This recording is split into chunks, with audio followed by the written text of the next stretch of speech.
All right, Latin 2 students. I hope you're having a fabulous Wednesday. We're going to get started with some bell work. So once again, in this chapter, we don't have any new forms for you. So I thought it'd be good to just keep doing some review. So today, I'd like for you, for your bell work, to decline hic, hike, hawk, and Alay, Allah, Elud. Okay, so go ahead and pause this video, decline those. Best you can, do it from memory. Obviously, if you need to look some up, go ahead. But go ahead and pause this. All right, so hopefully what you got, first of all, for hic, hike, hook. Hic, hike, hook, huius, huius, huius, huik, huik, huik, honk, honk, hoke, hoke, hock, hoke. And the plural, he, hi, hike, horum, horum, horum, hees, hees, hees, hos, hos, hike, hees, hees, hees. Okay, so this is what's called a demonstrative adjective. Demonstratives are used to point things out.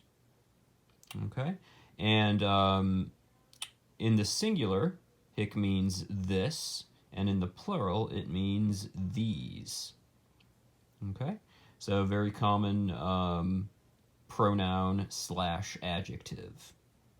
All right, and then going along with it over here is going to be the other demonstrative, alay, Allah, alud.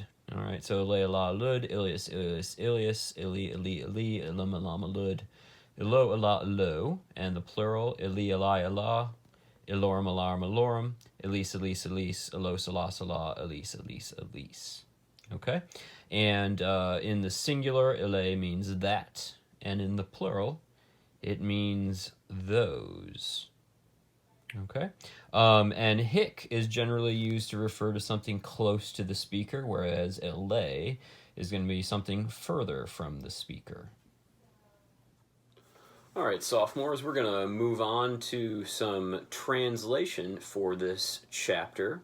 And you can find this translation. I have put a picture of it on the class board, so you can use that, and feel free to print that out, or if you want to just use it on your computer, that's fine as well. But there's a picture both of the text, the Latin text, and then the vocabulary as well. Okay, so there'll be two pictures up there for you to use. And we will be translating this for chapter 35. And what I'd like for you to do is translate lines 1 through 6, so down to the word amoris. So if you would go ahead and do that at this time, you can pause the video. All right, so this is taken from the playwright Terence. And Terence, along with the other playwright Plautus, they both wrote comedies, and these are the oldest complete works of Latin literature that we have. There are some others as well, but they are not complete. So Plautus and Terence are the earliest we have that are complete. And the type of comedies that they're going to write, Terence at least, he likes to write about situations that are comedic or ironic, that his characters find themselves in. But he really likes to focus in on moral issues and different struggles that just people will face in general. So we've actually already translated a small section from one of his plays. You may remember where we had two brothers, and one adopted the other one of his sons. So we've translated one thing from Terence already. This is from another one of his plays. And let me just read the little introduction for you. Now, these, just so you know, these plays are largely based off of, or modeled after, I should say, Greek comedy. So there'll be a lot of Greek names in here. So they're going to be a little bit kind of funky sounding. But that's why they're Greek names rather than Roman names. Okay, so here's the little introduction. Terence's Self-Punisher was first performed in Rome in 163 BC. In this scene from the comedy, Menedemus explains to his neighbor Cremes, or Creams if you prefer, but probably Cremes is more appropriate, why he is punishing himself by working so hard. Neither Menedemus nor Cremes is aware that Menedemus's son has returned from his stint in the army and is next door at Cremes' house, ready to resume his old love affair. Okay, so we're going to pick up here. Menedemus is the first one speaking, and then he'll be talking to Cremes. So, Menedemus, first sentence. I have one young son. Okay, and adolescentem here probably as in like a teenager or youth, not like a small child, but maybe your age or a little bit older. Okay, so I have one young son. Next sentence. Ah, why have I said that I have one? Sorry, that's my dog. He's, if you hear random snorting, he's a little crazy. All right, so why have I said that I have one? Okay, and you've noticed here we have a short indirect statement after Dixie. Okay, I have said indirect statement that I have one. So may there in the accusative, that's your subject of the indirect statement, and then habera, it will be your verb of the indirect statement. Okay, next sentence. On the contrary, I had one Cremes. Okay, so what he's saying here, I can't say I have a son in the present. I have to use the past tense here. So that's why habui is in the perfect. I had one Cremes. All right, and then finishing that off, now, whether I have one or not is uncertain. Okay, or you could also say it is uncertain now whether I have one or not. Now, if you're looking here, habeam, you'll notice, has the ea in there for we fear a liar, meaning subjunctive. Okay, so when you see a subjunctive, you always got to ask yourself, what subjunctive use do you have? So this one is going to be an indirect question, the verb of an indirect question, because you have that utrum saying whether. Okay, so it's uncertain whether this is true or whether this is true. So whether I have one or not.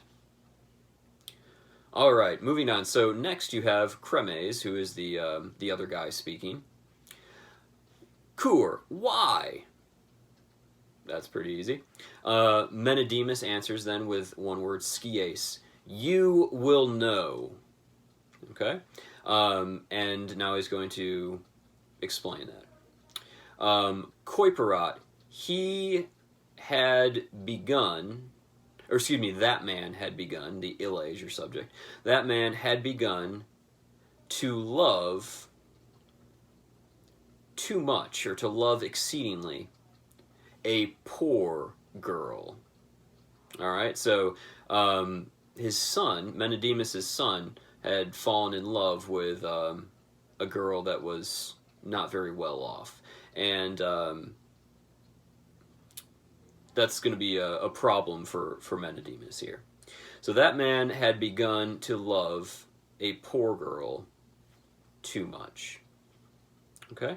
And then the next sentence, ad monebam semper, I was always admonishing, I was always reminding illum, that man. Okay, and the illum here referring to the son. Okay, and remember illum from ille alalu that you just did for your bell work, meaning that. Okay, so I was always admonishing, or I was always reminding that man. Debase, you ought, my son, studere, to study, or you could also say to pursue. It's one of your new vocab words, and it's going to be one that takes the dative case. Okay, so this is going to be a dative with special verbs. All right. You could also say to be eager for. I like study though, or desire. Just go with study. It's what it looks like.